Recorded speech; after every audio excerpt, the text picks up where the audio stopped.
The crisp autumn morning started like any other for retired Air Force Staff Sergeant Thomas Wilson.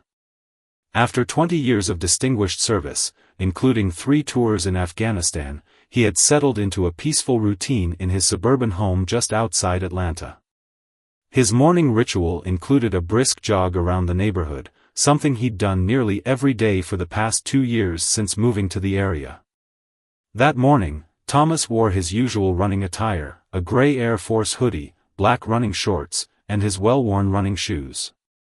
The familiar weight of his military ID and house key bounced gently in his pocket as he maintained his steady pace. The neighborhood was quiet, with only the occasional early riser heading to work or walking their dog. As he rounded the corner onto Oak Street, Thomas noticed a police cruiser slowly trailing behind him. He didn't think much of it at first. Police patrols were common in the area. But when a second cruiser appeared ahead of him, something felt off. His military training kicked in, and he instinctively began to assess the situation while maintaining his composure. The first cruiser's lights flashed, and a voice over the speaker ordered him to stop. Thomas complied immediately, raising his hand slightly to show he carried nothing. His heart raced, but not from the running. 2 officers emerged from each vehicle, approaching with their hands on their holsters. "On your knees, hands behind your head," one officer shouted. Thomas followed the commands precisely, his military background making the response almost automatic. The cold morning dew soaked through his running shorts as he knelt on the grass. "There's been a robbery reported in the area," an officer announced while another began to handcuff him. "Suspect matches your description." Thomas remained calm but felt a familiar knot in his stomach, the same one he'd felt countless times when facing discrimination despite his uniform. "Officers, I live in this neighborhood," Thomas stated clearly, his voice steady. "I'm a retired Air Force Staff Sergeant. My military ID is in my pocket, and I've been jogging this route every morning for 2 years." The officers continued their procedure, seemingly deaf to his words. A small crowd had begun to gather. Neighbors who knew Thomas stood on their porches, some recording with their phones, others calling out to the officers that they were making a mistake. Mrs. Chen, his next-door neighbor for the past 2 years, stepped forward. "That's Thomas Wilson," she called out. "He lives right next to me. He's a veteran. This is ridiculous." The officers instructed her to step back, but the damage to their certainty had been done. More neighbors emerged, each with their own testimony about Thomas's character and presence in the community.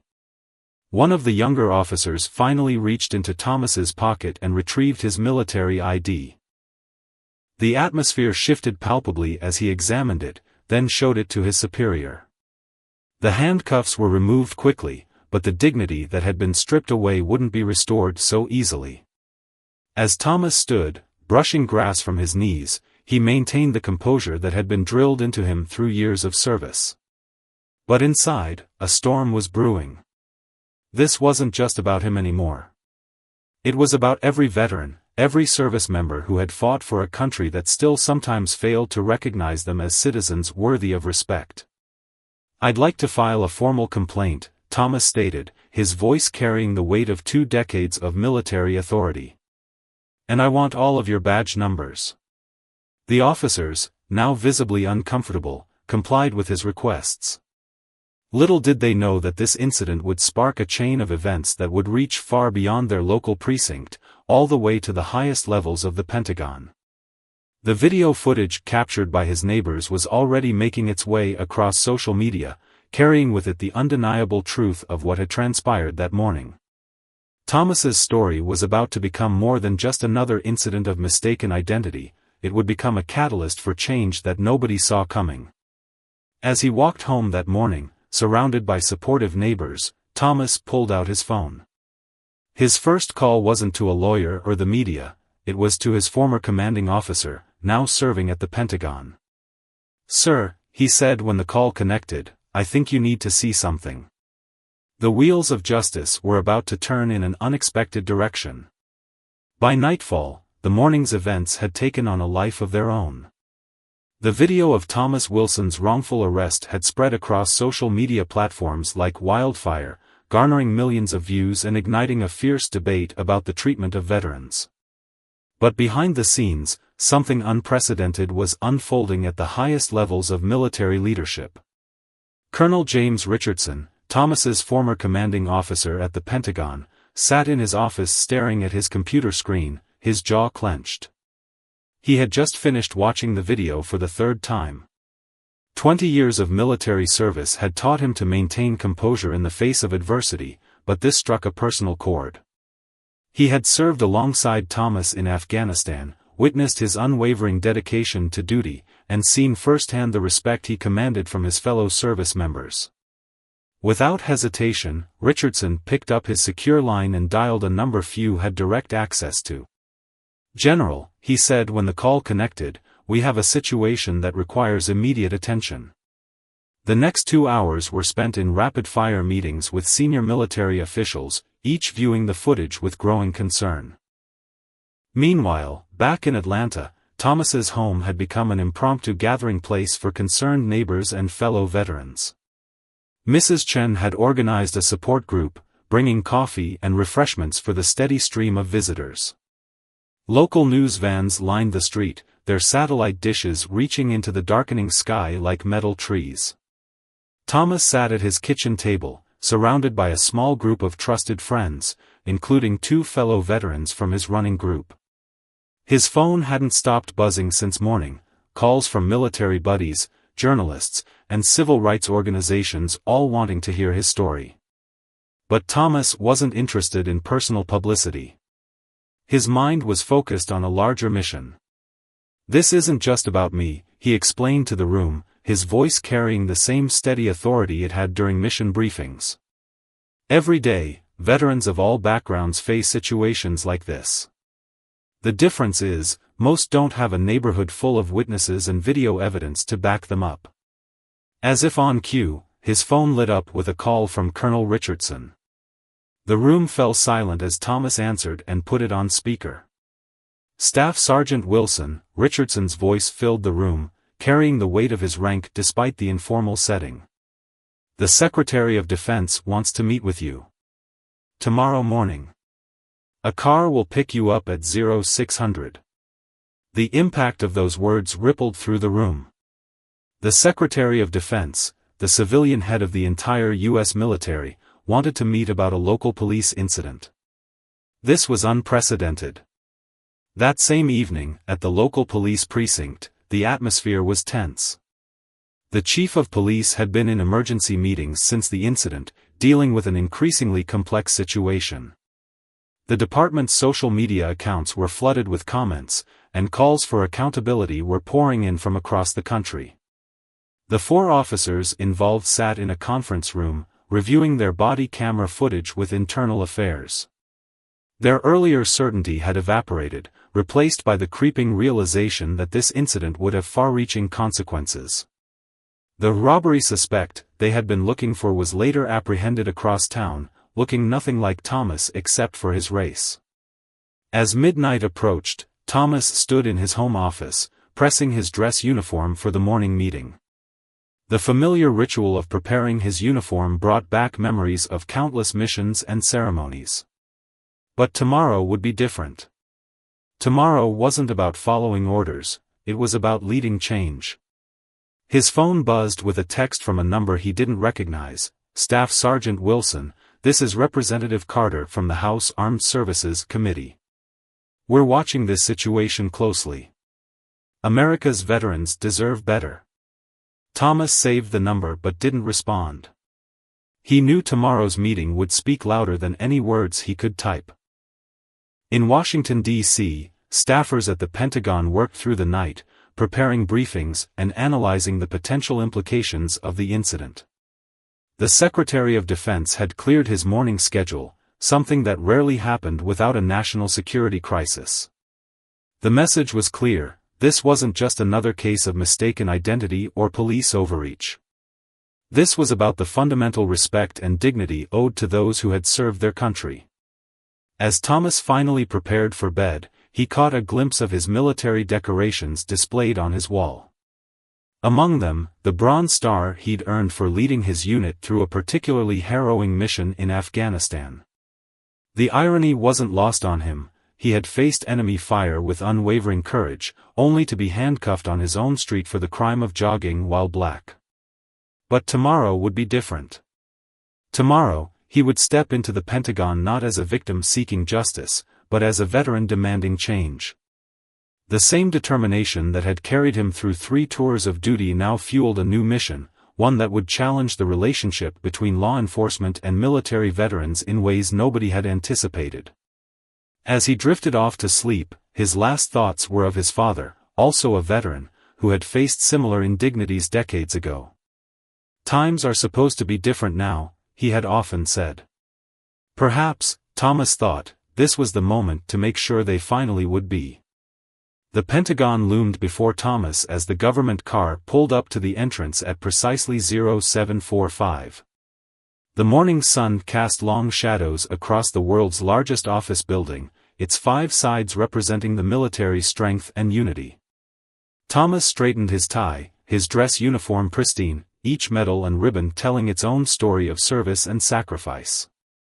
The security clearance process was expedited, but Thomas noticed the respect in the guards' eyes as they processed his credentials. Word had spread through the building about his arrival. Junior officers and enlisted personnel stopped to salute as Colonel Richardson led him through the corridors, their eyes following his progress with a mix of curiosity and admiration. "They've been talking about nothing else since yesterday," Richardson explained as they walked. "Your story has become a rallying point. The Secretary has received calls from every branch of service, commanders reporting similar incidents with their personnel." They turned down another corridor, their footsteps echoing off the walls. "This isn't just about one wrongful arrest anymore, Thomas. This is about protecting everyone who wears the uniform." The Secretary of Defense's outer office was already bustling with activity when they arrived.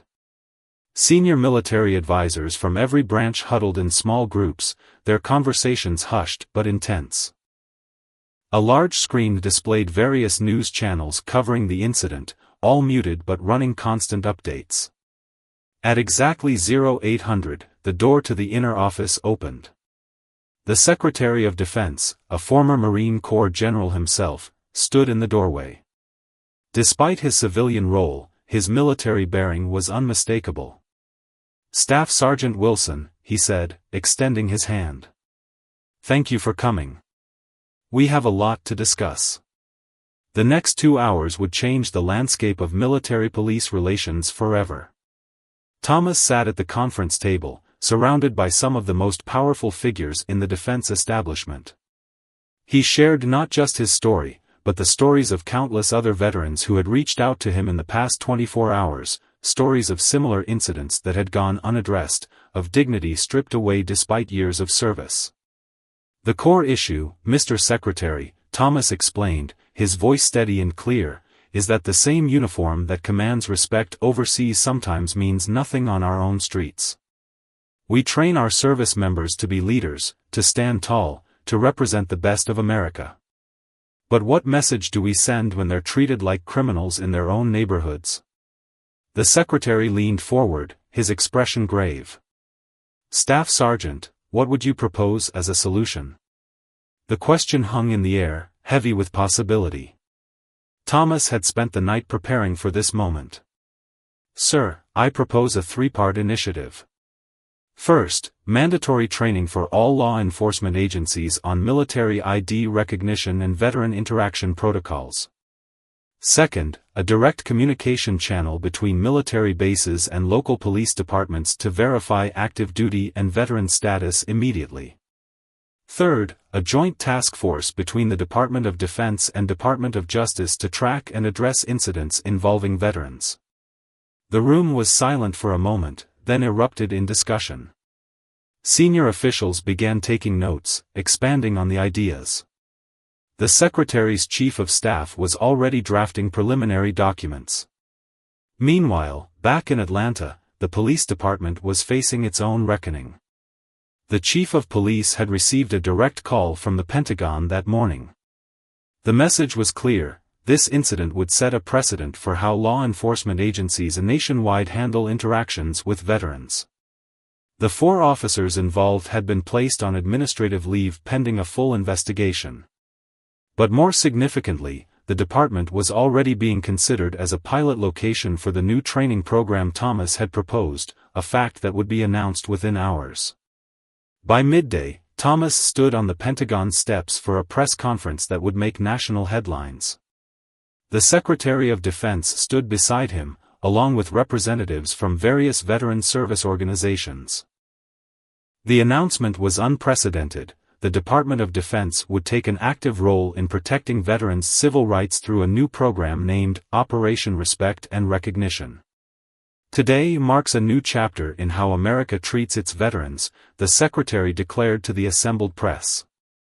Staff Sergeant Wilson's experience has brought to light a systemic issue that demands immediate action. The Department of Defense stands firmly behind all who have served, not just during their active duty, but for life. Thomas stepped to the microphone next, his words carefully chosen. This initiative isn't about special treatment. It's about ensuring that the respect earned through service to our country doesn't end when the uniform comes off. Every veteran deserves to feel safe in the country they defended.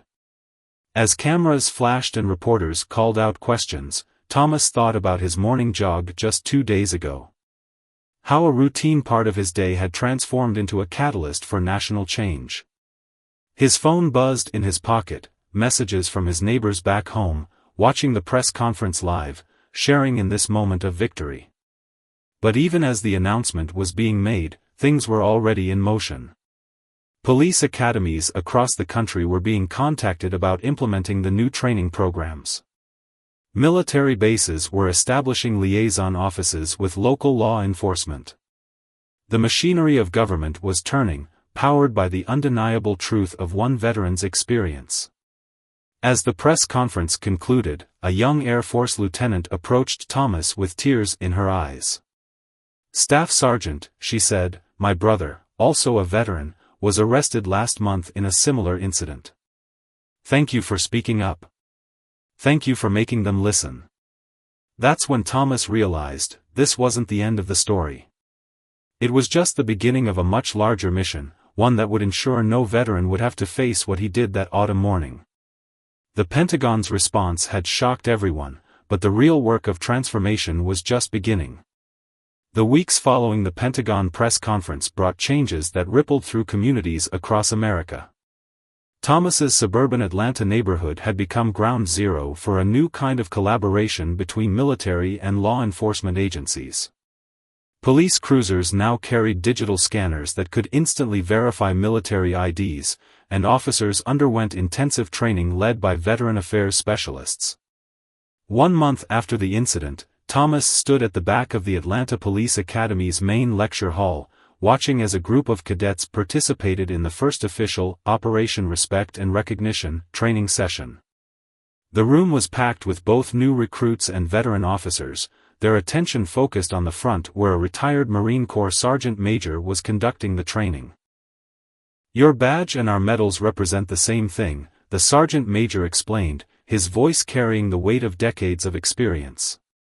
"We're all public servants, all committed to protecting our communities. The key is recognizing each other as allies, not adversaries." The 4 officers involved in Thomas's arrest sat in the front row. Their presence wasn't punishment, they had volunteered to be part of the solution. The youngest officer, who had been the first to check Thomas's military ID that morning, had become particularly invested in the program's success. During a break in the training, he approached Thomas.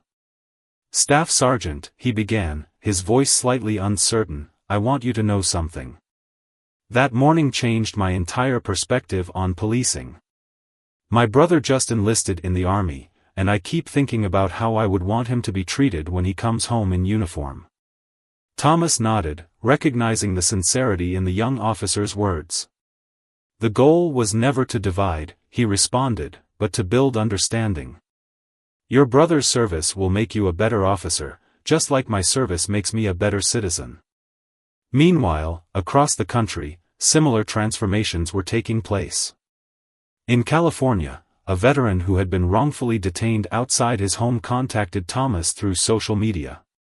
The local police department there had already implemented the new protocols, and the situation was resolved within minutes when his military status was verified.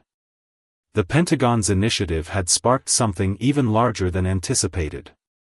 Veteran service organizations reported a surge in engagement, with more former service members stepping forward to share their experiences and participate in community outreach programs. The conversation had expanded beyond just police interactions to address broader issues of veteran recognition and support. Back in Thomas's neighborhood, the changes were particularly visible.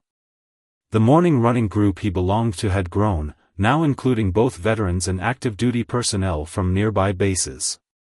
Several police officers had joined as well, creating an informal space for building relationships and understanding. Mrs. Chen, who had witnessed the original incident, had transformed her front yard into a meeting spot for the Neighborhood Watch program, which now actively collaborated with veteran residents. "We're stronger when we work together," she often said, serving coffee to the mixed group of veterans, police officers, and neighbors who gathered there. One crisp morning, almost exactly 2 months after the incident, Thomas received an unexpected call from Colonel Richardson. "The program's success has caught the attention of Congress," Richardson explained. "They want to make it federal law. They're calling it the Veterans Recognition and Protection Act." The proposed legislation would standardize the training program nationwide and provide federal funding for implementation. More significantly, it would establish a dedicated office within the Department of Justice to oversee veterans' civil rights issues. Thomas was invited to testify before the House Armed Services Committee. As he prepared his testimony, he reflected on how a moment of injustice had transformed into an opportunity for lasting change. The support from his community, both military and civilian, had turned a personal incident into a national movement. The day before his congressional testimony, Thomas visited the local VA hospital, where a group of younger veterans had organized a support network for those facing similar situations. The room was filled with stories, some of confrontation, others of newfound understanding between veterans and law enforcement. A young Army veteran shared how an officer had recognized his military ID during a traffic stop and thanked him for his service, engaging in a conversation about their shared experiences. "It's different now," he said, "like they see us as people first, not just potential suspects." The change was evident in the statistics as well. Preliminary data showed a significant decrease in confrontational incidents between police and veterans in areas where the new protocols had been implemented. Police departments reported improved community relations, and veteran organizations noted increased trust in law enforcement. Thomas's original video had now been viewed over 50 million times, but more importantly, it had sparked thousands of conversations in police academies, military bases, and community centers across the country. The incident that could have deepened divides had instead built bridges.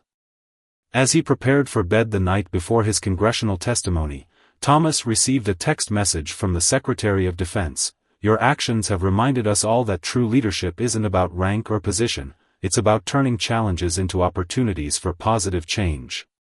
Tomorrow, you speak for every veteran who has ever felt unseen or unheard. Make it count."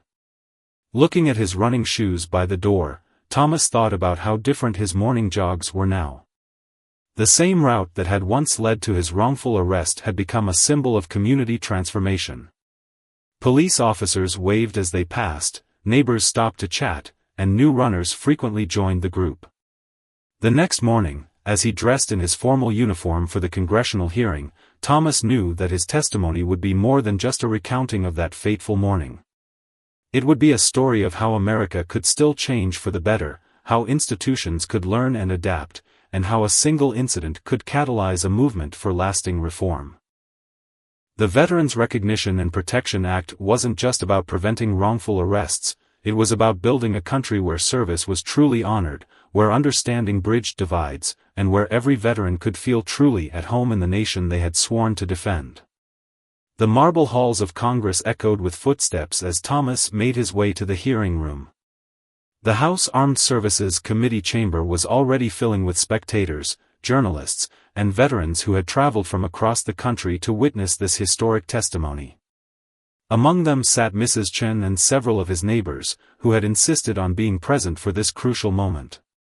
As Thomas took his seat at the witness table, he noticed the nameplates of those who would testify alongside him: the Secretary of Defense, the Attorney General, police chiefs from major cities, and leaders of prominent veterans organizations. The weight of the moment settled on his shoulders like a familiar rucksack. The committee chairman's gavel brought the room to attention. Today's hearing on the Veterans Recognition and Protection Act represents a watershed moment in how our nation treats its veterans, the chairman began. We will hear testimony about an incident that has sparked a national conversation about respect, recognition, and reform. When it was Thomas's turn to speak, he leaned forward into the microphone, his voice steady and clear. Distinguished members of the committee, I come before you not just as a veteran who experienced discrimination, but as an American who believes in our capacity for positive change. What happened to me that morning was not unique, but the response to it can be. He shared not only his story but the stories that had been entrusted to him by veterans across the country. He spoke of a World War II veteran in Oregon who had been handcuffed while walking to his VA appointment, of a female Air Force captain in Texas questioned aggressively while jogging on base housing grounds, of countless others who had faced similar indignities. The proposed act, Thomas continued, isn't about creating special privileges. It's about ensuring that the respect earned through service doesn't end when we take off the uniform. It's about building bridges between those who serve in different capacities, military and law enforcement, who share the common goal of protecting our communities. The questioning from committee members was intense but respectful. A congressman from Michigan, himself a veteran, asked about the practical implications of the proposed reforms. Thomas's response drew on the success stories from Atlanta's pilot program. In just 2 months, he explained, we've seen a complete transformation in how veterans and law enforcement interact. The digital ID verification system has prevented numerous potential confrontations. But more importantly, the training program has created understanding. Officers now see military service as a point of connection rather than suspicion. The Attorney General testified next, presenting data that supported Thomas's assertions. Departments that had implemented the pilot program reported a 90% reduction in confrontational incidents involving veterans. Community satisfaction scores had improved significantly, and officer feedback was overwhelmingly positive. During a break in the testimony, Thomas stepped into the hallway for water. He found himself surrounded by veterans who had traveled to Washington to support the bill. A retired Navy chief petty officer gripped his hand firmly. "You're speaking for all of us in there," she said, her eyes bright with emotion. "This isn't just about preventing wrongful arrests, it's about restoring dignity." The afternoon session brought testimony from one of the officers involved in Thomas's arrest. His candid acknowledgement of past mistakes and commitment to reform added powerful weight to the argument for nationwide implementation. "That morning changed my entire perspective on policing," the officer testified. "The training we've received through Operation Respect and Recognition has made us better officers, not just for veterans, but for everyone we serve. We've learned to see beyond immediate assumptions and recognize the whole person." As the hearing continued, social media exploded with support. The hashtag Veterans Recognition Act began trending nationwide. Veterans shared their own stories, and police departments across the country pledged to implement the new protocols even before the legislation passed.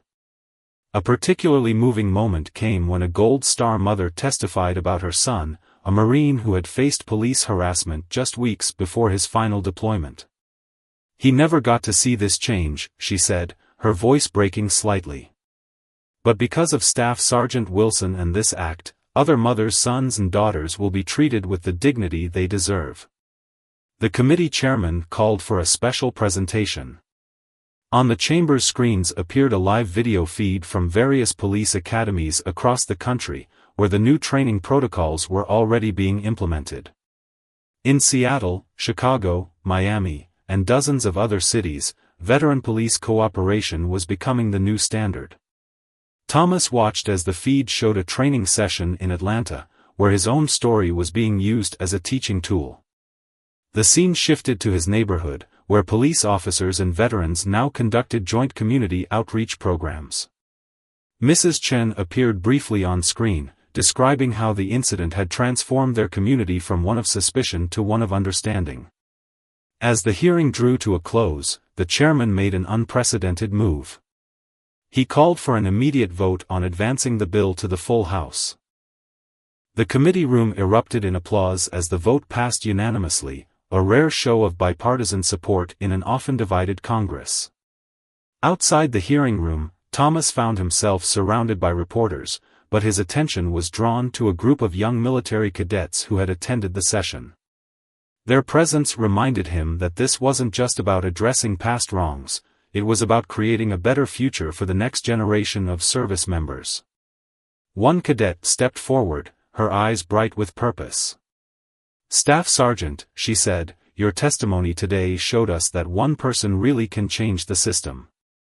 When I commission next month, I'll be serving in a country that's better because you spoke up." As the sun set over the Capitol dome, Thomas stood on the steps with Mrs. Chen and his neighbors who had made the journey to support him. His phone buzzed with messages from veterans around the country, each sharing their own stories of how the changes had already impacted their lives. The Secretary of Defense joined them briefly, sharing a quiet moment away from the cameras. "You've started something remarkable," he told Thomas. "This isn't just legislation, it's a transformation in how America sees and treats its veterans." And it all started with a morning jog. Looking out over the National Mall, Thomas thought about how far they had come from that autumn morning. What had begun as a personal injustice had grown into a movement that would protect generations of veterans to come. The path forward was clear, and for the first time in a long time, it was one that veterans and law enforcement would walk together. 6 months after the congressional hearing, Thomas stood in front of a packed auditorium at the National Law Enforcement Training Center in Georgia. The faces before him represented police departments from all 50 states, each selected to become trainers for their respective regions. The Veterans Recognition and Protection Act had passed with overwhelming support, and now the real work of implementation was underway. "Each of you," Thomas addressed the crowd, "will help write the next chapter of this story. You're not just learning protocols, you're becoming bridges between two communities that should have been connected all along." The audience included both police officers and veterans, many of whom had experienced similar incidents to Thomas's but had never had a platform to speak about them. During the break, a police chief from Minnesota approached Thomas with tears in her eyes. 20 years ago, she said, "my father, a Vietnam veteran, was wrongfully detained while walking in his neighborhood. He never trusted law enforcement again. Today, I feel like I'm finally doing something to heal that wound." The training center had become a hub of innovation. The program had evolved beyond its original scope, incorporating virtual reality scenarios that allowed officers to experience situations from a veteran's perspective. Police departments reported that the empathy-based training was improving their interactions with all community members, not just veterans. Back in Atlanta, Thomas's neighborhood had become a national model for community policing. The morning running group now included dozens of participants, veterans, police officers, and civilians all sharing the same path Thomas had been arrested on months ago. Local news stations regularly covered their success story, inspiring similar programs across the country. One morning, as the group gathered for their run, Thomas noticed a new participant, the police chief who had been in charge during his arrest. The chief had recently returned from implementing the training program in several West Coast departments. "Your story," he told Thomas, "has changed how we think about community policing. It's not just about procedures anymore, it's about understanding the people we serve." The digital ID verification system, now standard in police vehicles nationwide, had prevented countless potential confrontations. A database tracked its success, in the first 6 months, over 10,000 veteran identifications had been properly handled, leading to positive interactions rather than escalation. Thomas's phone regularly lit up with messages from veterans across the country sharing their experiences. A retired Navy corpsman in Florida described how an officer had recognized his military ID during a traffic stop, leading to a conversation about shared experiences in the Middle East. A female Army veteran in Texas wrote about how the new protocols had helped her during a moment of PTSD, with officers trained to recognize and respond appropriately to veteran-specific issues. The program's success had attracted international attention. Military attaches from allied nations visited the training center, studying the program for implementation in their own countries. The United Kingdom and Canada had already begun adapting the protocols for their veterans. One afternoon, Thomas received an unexpected call from the Secretary of Defense. "The President wants to recognize this program at a White House ceremony," the Secretary explained. "But more importantly, we're seeing real changes in the data. Veteran trust in law enforcement is up 60% in participating communities.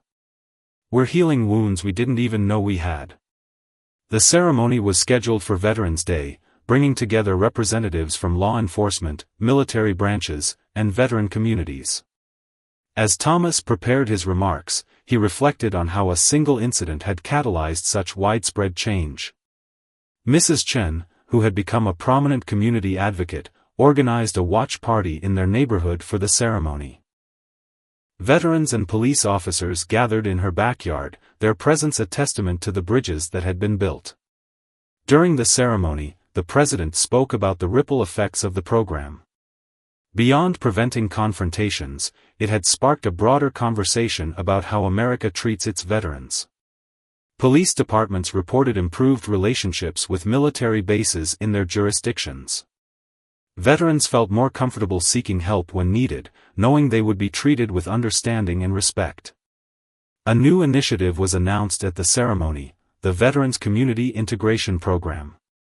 Building on the success of the recognition protocols, it would create dedicated liaison positions within police departments, staffed by veterans who could facilitate communication and understanding between law enforcement and the veteran community. Thomas watched from the podium as the announcement was made, thinking about how far they had come from that autumn morning. The young officer who had first checked his military ID that day was now leading training sessions in Atlanta, sharing their story with each new class of recruits. The ceremony included a video compilation of success stories from across the nation. A veteran in crisis who received compassionate assistance instead of confrontation. A police officer whose military background became a point of connection with his community. A small town where veterans and law enforcement worked together to create a mentorship program for at-risk youth. After the ceremony, Thomas met with a group of police cadets who would be among the first to complete their entire training under the new protocols.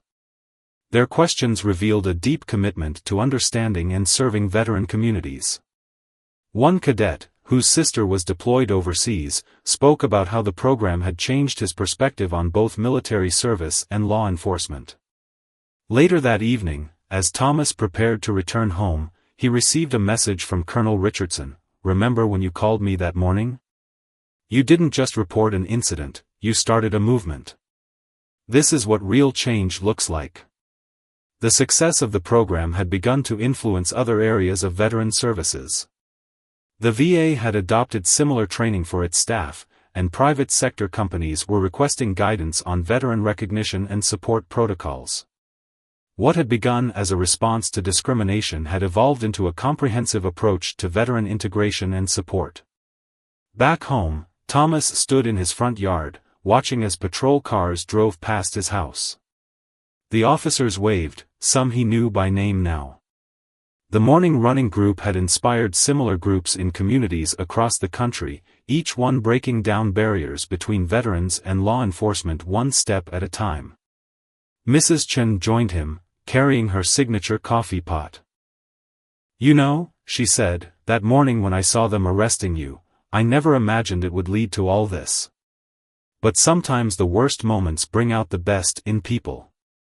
Thomas nodded, thinking about all the veterans who would never have to experience what he did that morning. The program wasn't just changing procedures, it was changing perceptions, building understanding, and creating connections that would last for generations to come.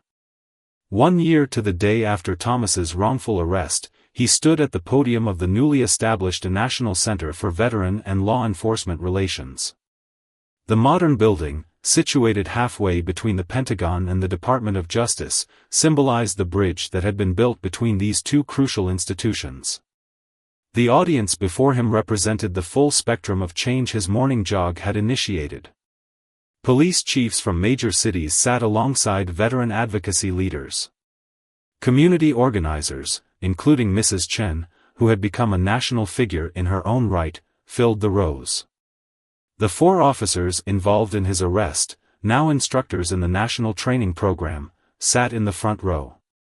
1 year ago, Thomas began, his voice carrying the weight of experience and hope. I was handcuffed on my own street for the crime of being a black veteran on a morning run. Today, we're not here to dwell on that moment, but to celebrate what it inspired, a transformation in how America recognizes and respects its veterans. The statistics displayed behind him told a compelling story. Over 100,000 law enforcement officers had completed the new training program. Veteran police confrontations had decreased by 85% nationwide.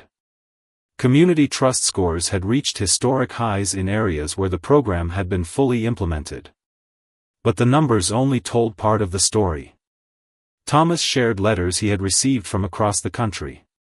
A veteran in Seattle wrote about how an officer had recognized his PTSD symptoms during a traffic stop and connected him with VA services instead of escalating the situation.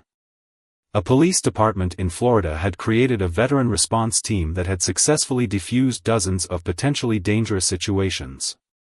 The young officer who had checked Thomas's military ID that fateful morning stepped up to share his perspective.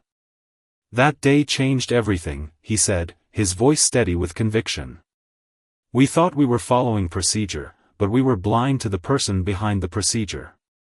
Now, we see the whole picture, the service, the sacrifice, the humanity." The ceremony included the announcement of new initiatives building on the program's success. The Veterans Recognition and Protection Act had inspired similar legislation for other vulnerable communities. Police departments nationwide were adopting more empathy-based training approaches, using the veteran program as a model. Mrs. Chen took the stage to introduce a new community outreach program that had grown from their neighborhood's experience. "What happened to Thomas was a wake-up call," she said. "But how we responded, that was a choice. We chose understanding over anger, collaboration over confrontation. Now, communities across America are making the same choice."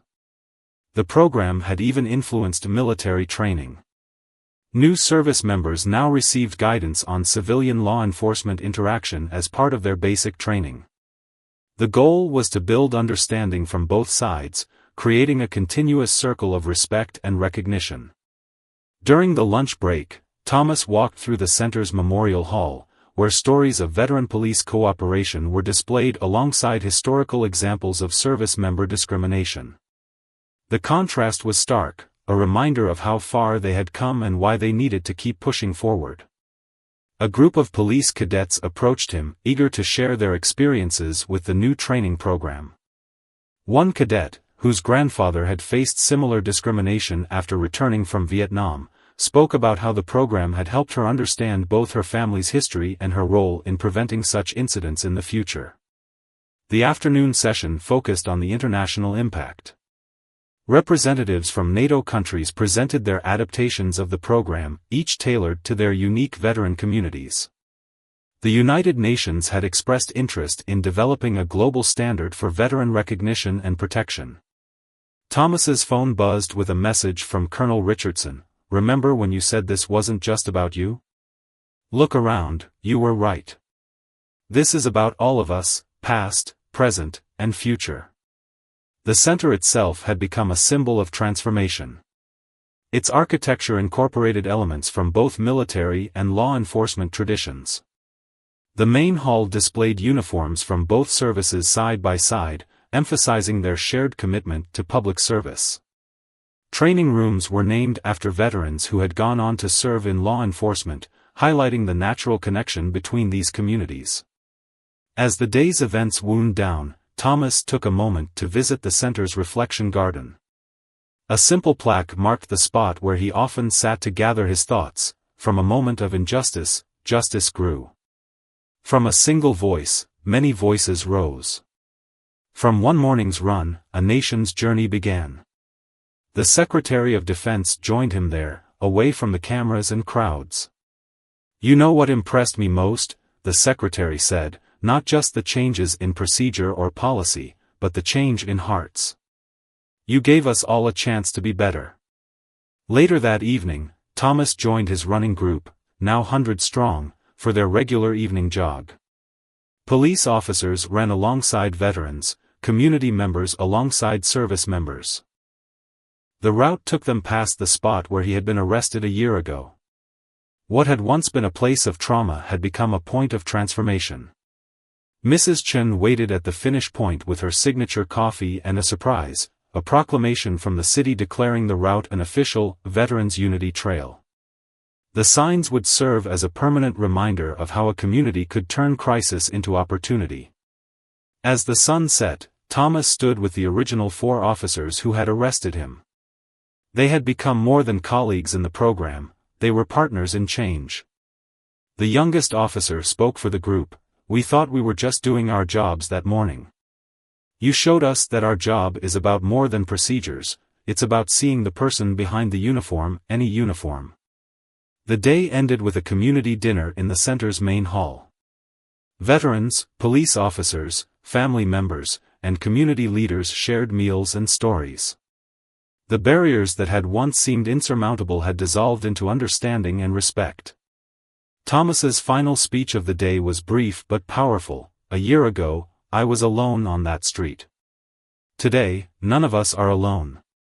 We've built something that will outlast all of us, a foundation of respect, recognition, and understanding. This isn't just about preventing wrongful arrests.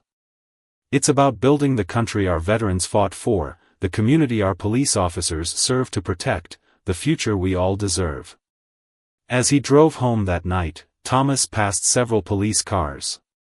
The officers waved, some he knew by name, others he knew by their commitment to the program. His phone kept buzzing with messages from veterans around the country, sharing their positive experiences with law enforcement. Back home, he found a letter in his mailbox from a young veteran in California. "Your story changed how I was treated during a traffic stop last week. The officer recognized my military ID, thanked me for my service, and we ended up talking about our shared experiences. You didn't just change procedures, you changed perspectives. Thank you for running that morning. Thank you for speaking up. Thank you for showing us all a better way forward." Thomas placed the letter on his desk, next to hundreds of others he had received throughout the year. Each one represented a small victory, a moment of recognition, a step toward the future they had all worked so hard to build. The morning jog that had started it all had become a marathon of change, and they were all running it together.